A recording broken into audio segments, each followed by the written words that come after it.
कहती कि प्रभु आपकी माया को हम नहीं समझ पाए, जैसे जादूगर जब जादू दिखाता है उसकी माया को कोई नहीं समझ पाता, सब लोग दांतों तले उंगली दबा लेते हैं जब जादूगर जादू दिखाता है। तो प्रभु आप भी जादू दिखाते हो, अपनी माया से पूरे संसार को आपने उल्टा रखा है और पूरा संसार नाच रहा है आपकी माया के प्रभाव से। लेकिन जब जादूगर जादू दिखाता सब लोग उस जादू में फंस जाते हैं, लेकिन एक व्यक्ति है उसे कोई आश्चर्य नहीं होता है। वो कौन होता है? वो जादूगर का जमूरा होता है। क्यों जमूरे? हाँ उस्ताद, उसे कोई आश्चर्य नहीं होता है क्योंकि उसे पता है कि केवल एक धोखा है। ठीक, और एक दिन वो जमूरा ही जादूगर बन जाता है। तो ऐसे इस दुनिया में जमूरे कौन? ये संत हैं। संत भगवान की माया में फंसते नहीं हैं, और एक दिन ये संत ही भगवान बन जाते हैं। बोले संत भगवान की। प्रेम जब अनंत हो गया, रोम रोम संत हो गया। प्रेम जब अनंत हो गया, रोम रोम संत हो गया। प्रेम जब अनंत हो गया, रोम रोम संत हो गया।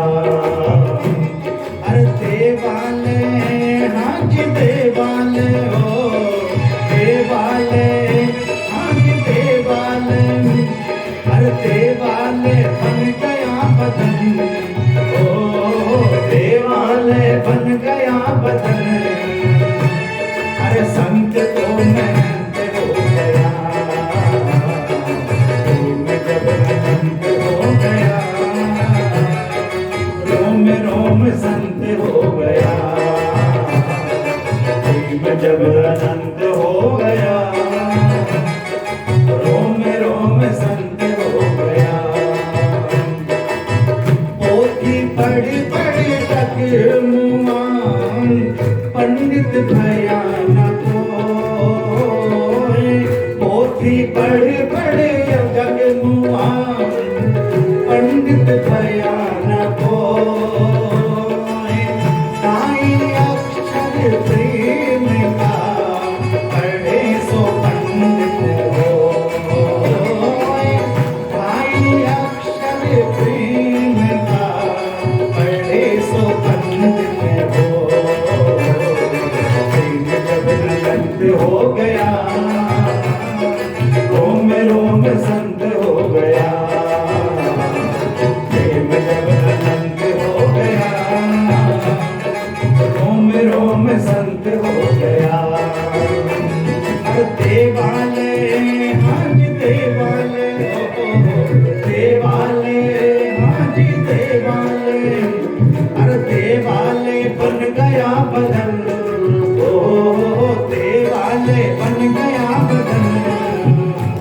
अरे संत तो महंत हो गया, प्रेम जब अनंत हो गया, रोम रोम संत हो गया।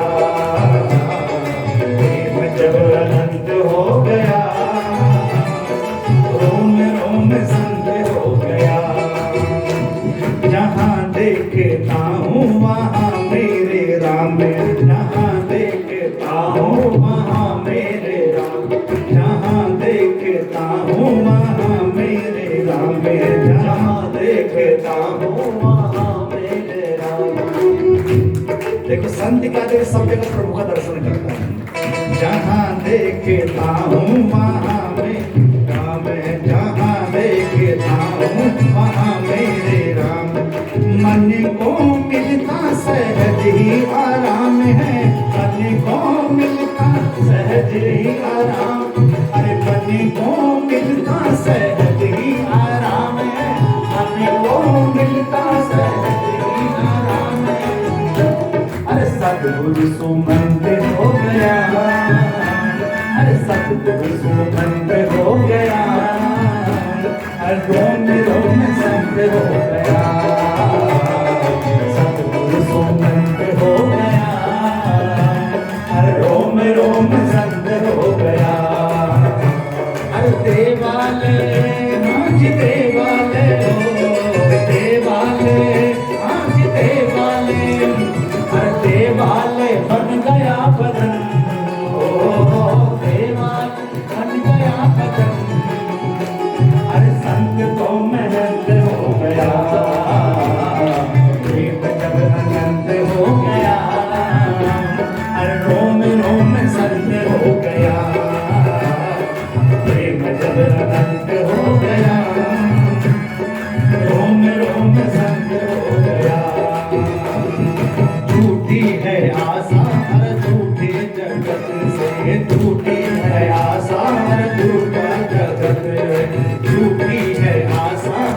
झूठा जगत है, झूठी है आशा और झूठा जगत है।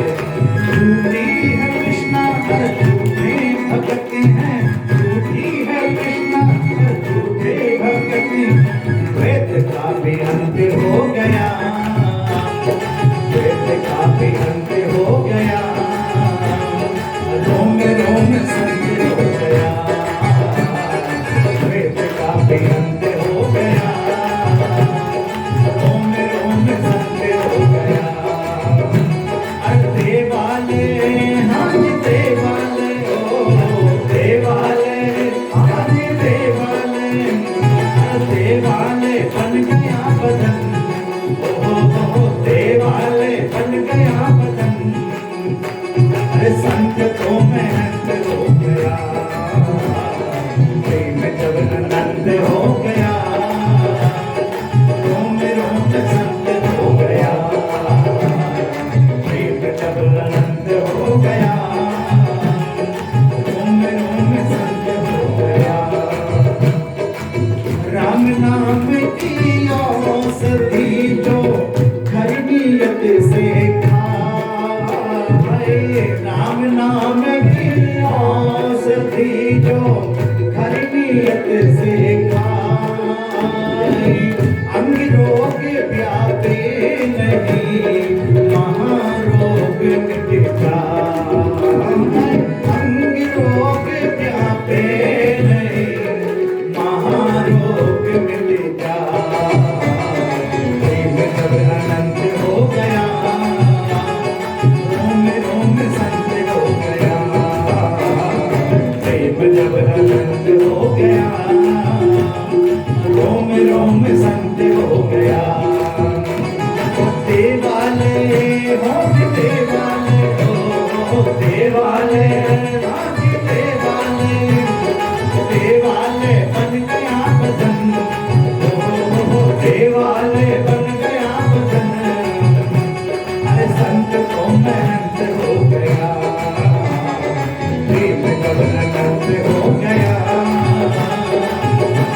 अरे रोम रोम संत हो गया, प्रेम जब अनंत हो गया, रोम रोम संत हो गया, अरे रोम रोम संत हो गया, अरे रोम रोम संत हो गया, अरे रोम रोम संत हो गया, अरे रोम रोम संत हो गया, अरे रोम रोम संत हो गया, अरे संत तो महंत हो गया, संत तो महंत हो गया।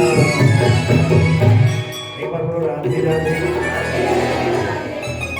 तो संत तो महंत हो गया। तो महंत कौन? आप सभी महंत बन चुके, बताओ। बिना किसी आश्रम के, बिना किसी मठ के, बिना किसी मंदिर के आप सब क्या बन चुके हो? महंत बन चुके हो। तो उनका तो मंदिर होता है, तो आपका भी मंदिर है, और इस मंदिर में कौन विराजमान है? ठाकुर जी विद्यमान है। तो प्रेम जब अनंत हो गया, रोम रोम संत हो, देवालय बन गया बदन। देवालय बन मंदिर, ये पूरा शरीर मंदिर बन चुका है कि देवालय बन गया बदन, और संत तो महंत हो गया। प्रेम जब अनंत हो गया, रोम रोम संत हो गया, रोम रोम संत हो गया, जी रोम रोम। तो कुंती का तो कितना गहरा प्रेम था ठाकुर से, कि जैसे ही कुंती को पता चला कि कृष्ण इस धाम को छोड़ के चले गए हैं, वैसे ही कुंती हरे कृष्णा कहती हुई कुंती के प्राण बखे हुए वहीं धड़ाम से गिर पड़े। कितना गहरा प्रेम था कुंती का। इतना ही गहरा प्रेम राजा दशरथ का भी था। 14 वर्ष का वनवास हुआ। दशरथ जी ने सुमंत्र जो कहा कि जाकर वन में जाओ, राम जी को 2-4 दिन घुमा के लेके आओ, लेकिन जब सुमंत्र खाली हाथ लौट आए तो दशरथ जी ने पूछा, सुमंत्र कहाँ है मेरे राम? लेकिन सुमंत्र को उत्तर नहीं दे पाए। अब तो दशरथ समझ गए, लगता है राम वापस लौट के नहीं आए, और जब राम ही नहीं है तो मेरा ये जीवन किस काम का है। तो राम राम कही राम राम कही राम, तन पर हरि रघुबर बिरह, राव गयो सुरधाम। राव गयो सुरधाम। राम राम कहकर दशरथ जी ने अपने शरीर को छोड़ दिया। इतना गहरा प्रेम दशरथ का है, कुंती का है कि भगवान का वियोग सहन नहीं कर पाए, तुरंत प्राण छोड़ दिए। और आज कुंती का जो प्रेम है वो भागवत में अमर हो गया। इतना गहरा प्रेम था कुंती का। भक्त और भगवान का रिश्ता है कुंती और कृष्ण का प्रेम। देखो, जबकि कृष्ण कौन है? कृष्ण कौन है? उनके भाई के पुत्र है और क्या लगे भतीजे लेते। लेकिन कुंती बुआ भगवान की भक्ति करती थी, इसलिए पहचान लिया कि ये मेरे भतीजा तो घर है, लेकिन ये साक्षात जगदीश्वर है। और इसीलिए कुंती बुआ ने क्या मांगा? भगवान से दुख मांगा है। और दुख, पूरा जीवन दुख उठाया, लेकिन अंत में दुख मांगा है। और ठाकुर से क्या मांगा? प्रेम मांगा है। दुख में प्रेम बढ़ता है, दुख में प्रेम बढ़ता है। और आज कुंती का नाम भागवत में अमर हो गया। इधर भगवान श्याम सुंदर पहुंचे कहां? भीष्म पितामह के पास पहुंचे। भीष्म पितामह बाणों के से और बड़े हैं और स्मरण कर रहे हैं किसका? भगवान का स्मरण कर रहे हैं कि पता नहीं वो कृष्ण आएगा कि नहीं आएगा। उसे तो पांडव ही प्यारे हैं, अब उससे मिलने क्यों आएगा?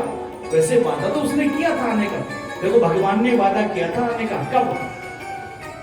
एक बार दुर्योधन ने बाबा भीष्म से कहा कि पितामह, आप लड़ तो रहे हो महाभारत युद्ध में, लेकिन मन से नहीं लड़ रहे हो। 10 दिन हो गए, आप एक भी पांडव को नहीं मार पाए। आप लगता शरीर से तो इधर से लड़े, लेकिन आपका मन पांडवों की ओर है। पितामह ने कहा, करे दुर्योधन मुझ पर शक करता है, जो कदम कदम पर तेरे साथ खड़ा मुझ पर शक करता है। तुझे मेरी शक्ति पर भरोसा नहीं है ना? तो मैं प्रतिज्ञा करता हूं, कल मैं एक पांडव को मार डालूंगा। एक क्या, जितने पांडव हैं 5 बाण निकाल कर देख। कल ये पांचों के पांचों बाण उन पांडवों के लिए मैंने निकाल रखे हैं। कल मैं 5 पांडवों को मार डालूंगा। ये प्रतिज्ञा कर ली किसने? बाबा भीष्म ने। इधर पांडवों के शिविर में खलबली मच गई, लेकिन पांडव आराम से सो रहे हैं। अर्जुन चैन की नहीं सो रहे। इधर भगवान को चिंता हो गई कि कल लगता है मेरे पांडव इस युद्ध क्षेत्र में मारे ना जाए। इधर भगवान अर्जुन के पास पहुंचा। अर्जुन, तुम चद्दर तान के सो रहे हो? अरे पता है बाबा भीष्म ने क्या प्रतिज्ञा की है? कल तुम 5 पांडवों को मार देंगे और तुम चद्दर तान के सो रहे हो। तो अर्जुन ने कहा कि प्रभु, हम क्यों चिंता करें, जब चिंता करने वाला स्वयं जाग जाग करके पहरा दे रहा है, तो हम क्यों चिंता करें? हम तो टेंशन फ्री होके सोएंगे। इधर भगवान कोई किनारे कर दिया, अर्जुन चद्दर ताने के दोबारा सो गए। इधर भगवान बड़े चिंतित पहुंचे द्रौपदी के पास। द्रौपदी, पता है तुझे बाबा विष्णु ने क्या प्रतिज्ञा करी? कल 5 पांडवों को मार डालेंगे। जैसे ही द्रौपदी ने सुना कल मेरे 5 पतियों की युद्ध क्षेत्र में मारे जाएंगे 5 पति, अब तो द्रौपदी ने सोचा कि क्यों ना मैं अपने पतियों की मृत शरीर देखने से पहले ही चिता में कूद के आत्महत्या कर लूं। प्रभु, मैं सती होना चाहती हूँ, लेकिन मैं अपने पतियों के मृत शरीर को नहीं देख सकती। भगवान ने कहा, थोड़े सती होते। भगवान ने कहा, चिंता मत कर, मैं लकड़ी इकट्ठी करता हूँ। भगवान ने लकड़ी इकट्ठी करके चिता बना ली सामने। और देखो द्रौपदी, ऐसे थोड़ी सती होते हैं। अभी तेरे पति जिंदा है ना, अभी तुझे श्रृंगार करना है, जल्दी श्रृंगार कर। अब द्रौपदी भैया अंदर गई, श्रृंगार कर रही है, चूड़ियां पहनी, मांग रही, लाल साड़ी पहनी। प्रभु, अब मैं इस अग्नि में अपने शरीर को भस्म कर देना चाहती हूँ। भगवान ने कहा, ठीक है भस्म कर देना, लेकिन ऐसे थोड़ी बसो। पहले युद्ध क्षेत्र जहां कल तेरे पति लड़ेंगे उसकी परिक्रमा होगी, तब जाके भस्म करना। अब भगवान द्रौपदी को लेके चल दिए परिक्रमा करने। चलते जा रहे द्रौपदी, अरे ऐसे नहीं, नंगे पांव चलना है द्रौपदी। तो प्रभु मेरी जुत्ती, चिंता मत कर, जूती मुझे दे। भगवान ने जूती उठा अपनी कांधों रख दी, इधर नंगे पांव परिक्रमा हो रही पूरे युद्ध क्षेत्र की। घूमते घूमते शिविर आ गया किसका? भीष्म पितामह का शिविर सुबह के 4 बजे। भगवान ने क्या काम को, द्रौपदी ये बाबा भीष्म का शिविर है, जाकर के उनको प्रणाम करके आ, आशीर्वाद लेकर के आ। द्रौपदी का प्रभु मैं नहीं जाऊंगी, क्योंकि बाबा ने मेरे पतियों को मारने की प्रतिज्ञा की है, मैं तो इनका दर्शन तक करना नहीं चाहती। भगवान ने कहा देख, अब तुझे अग्नि चिता में अपने शरीर को भस्म करना ना, तो जाकर के आशीर्वाद ले ले, और जब तक वो आशीर्वाद न दें तब तक अपना सर नहीं उठाना। अब भगवान के कहने पर द्रौपदी चल तो गई अंदर, और जाके उसने मत्था टेका। जैसे ही मत्था टेका, बाबा भीष्म उस समय प्रातः कालीन संध्या में बैठे, 4 साढ़े 4 बजे का समय। देखा बाबा ने, अरे कौन झुका?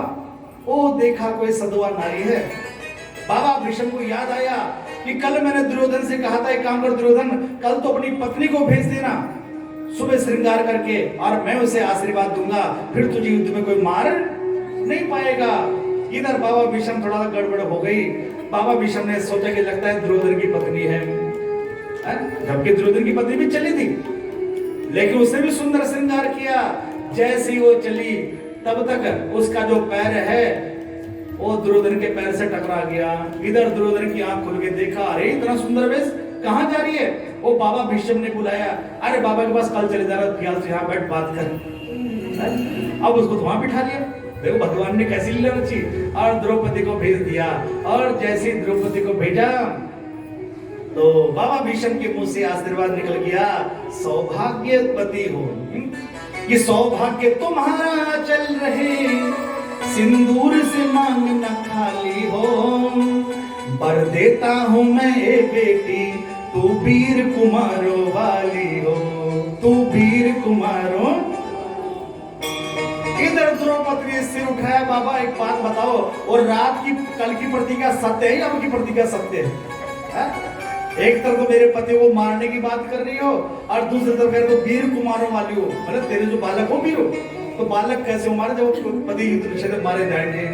इधर बाबा भीष्म चौकन्ने हो गए, समाधि खुली, देखा द्रौपदी, अरे द्रौपदी तू यहाँ पर। अब बाबा समझने लगता द्रौपदी अकेले तो आई नहीं, लगता छलिया भी कहीं आसपास है। बाबा ने पूछा बता वो कहाँ है जिसके साथ तू आई है? द्रौपदी बेचारी मौन।